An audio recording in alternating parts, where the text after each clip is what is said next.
तेज बारिश बरस रही थी। कॉलेज का वसी ग्राउंड पानी से भर चुका था और हर तरफ एक अजीब सी वीरानी फैली हुई थी। इस बारिश के बीच एक लड़की तन्हा खड़ी थी। इसके कपड़े मुकम्मल तौर पर भीग चुके थे। इसका बैग पानी से भारी होकर इसके कंधे से लटक गया था।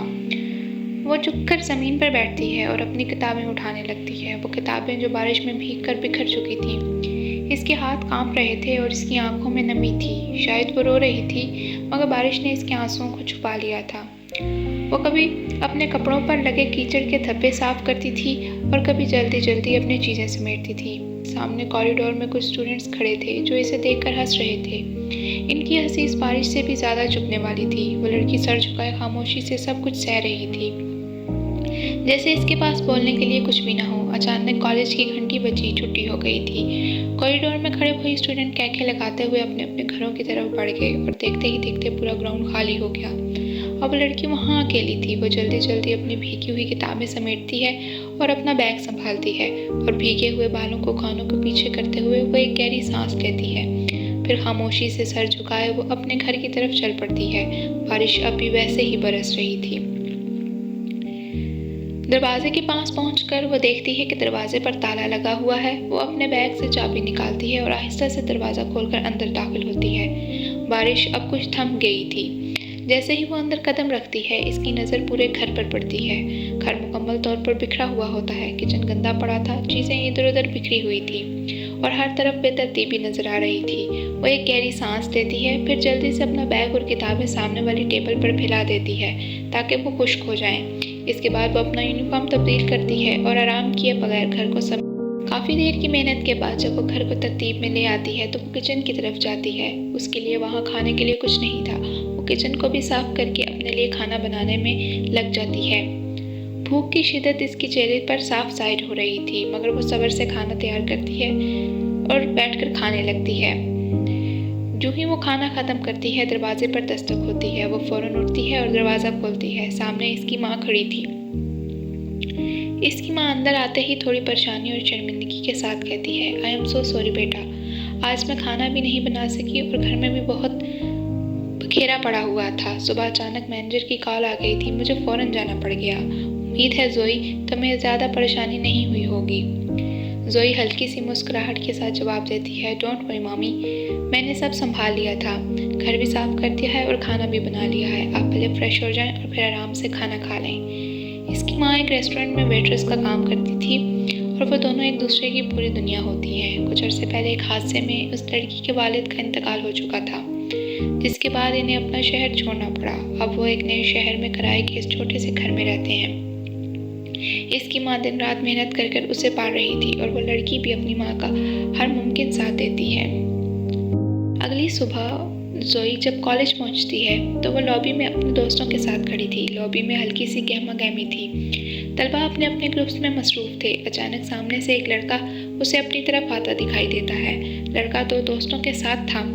वो काफ़ी हैंडसम लग रहा था। वो गुड लुकिंग था और हाइटेड भी था, लेकिन जोई इसे अपनी तरफ आता देखकर परेशानी का शिकार हो जाती है। इसके दोस्त भी चौंक कर इसे देखने लगते हैं। जोई की एक दोस्त ने आहिस्ता से कहा, देखो जय आ गया। कल इसी ने तुम्हें धक्का दिया था और तुम ग्राउंड में बारिश में गिर गई थी। तुम्हारी किताबें भी भीग गई और तुम भी। ये सुनकर जोई के चेहरे पर सख्ती आ गई। वो जय को गुस्से से देखने लगी। इतने में इसकी दूसरी दोस्त ने कतरीना अखबारी से कहा, ये तो इसका रोज़ का काम है। इसी तरह स्टूडेंट्स को बुली करके इसे मज़ा आता है, जैसे यही इसकी खुशी हो। ये बात सुनकर माहौल में एक अजीब सी खामोशी छा गई। जोई के चेहरे पर अब सिर्फ गुस्सा ही नहीं बल्कि एक मजबूत इरादा भी नजर आता था। दूसरी तरफ जय ने जैसे इसे देखा, इसके होंठों पर एक पुरतमाद हल्की सी शरारती मुस्कुराहट आ गई। आहिस्ता से इसकी तरफ बढ़ने लगा, जैसे इसे किसी के रद्द-ए-अमल की कोई परवाह न हो। कुछ देर बाद जय और इसके दोस्त तेजी से चलते हुए जोई के करीब आ जाते हैं और आकर इसके सामने रुक जाते हैं। जय से एक मैनी खेस्त मस्कर भरी मुस्कुराहट से देखने लगता है। जोई बगैर कुछ कहे अपने दोस्तों को खुदा हाफिज कहती है और वहाँ से जाने लगती है। वो मुकम्मल तौर पर उसे नज़रअंदाज करना चाहती है। जैसे ही वो जाने के लिए आगे बढ़ती है, जय अचानक इसका हाथ पकड़ लेता है। जोई चौंक जाती है और फौरन अपना हाथ छुड़ाने की कोशिश करती है, लेकिन जय इसका हाथ मजबूती से थामे रखता है और इसे जाने से रोक लेता है। जय हल्के तंज़ीह अंदाज में कहता है, कल तुमने कोई जवाब नहीं दिया, कोई रद्द-ए-अमल भी नहीं था, क्या तुम इतनी डरपोक हो?